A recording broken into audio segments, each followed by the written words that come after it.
Good morning everyone. কালকে একটা video শ্যুটের জন্য একটুখানি হালকা করে রেডি হলাম নতুন রকমের একটা থিম নিয়ে। যাই হোক, সেগুলো কমপ্লিট করার পরে বেরিয়ে পড়েছিলাম বিকেলবেলা একটু বারো মন্দিরের উদ্দেশ্যে। মেন উদ্দেশ্য ছিল এই যে মা শকুন্তলা মা আমাদের এই শনিবার এই 26শে এপ্রিল যে পুজো হবে সেটার ভিডিও করতে। দেখো অলরেডি কিন্তু মনে হচ্ছে মেলা শুরু হয়ে গেছে, আর মনের মধ্যে আলাদাই একটা খুশি তৈরি হয়ে গেছে। আর এত অপূর্ব লাগছে, মোটামুটি অনেকটা দূর থেকেই কিন্তু সাজানো লাইটিং শুরু হয়ে যায়। মায়ের মন্দিরের এখানটা এত অপূর্ব দেখতে লাগছে, কি বলবো, বলার মতো নয়।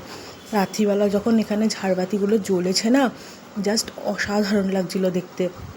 আর কালকে আমার দিনটা ভীষণ ভালো গেছে। সকাল থেকে একটু গরমে কষ্ট করে ল্যাদ খেয়েছি, কিন্তু তারপরে সন্ধেবেলাটা এত সুন্দর হয়েছে। গঙ্গা আরতি দেখলাম অনেক দিন পর কালকে।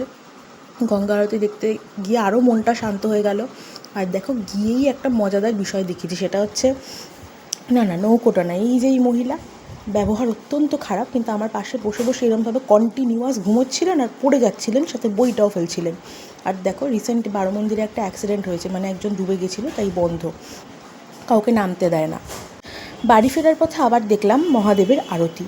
প্রণাম করতে গিয়ে এত সুন্দর আরতি দেখবো ভাবতেই পারিনি। কালকের দিনটাই আমার সুন্দর তৈরি হয়ে গেল। যাই হোক, বাই।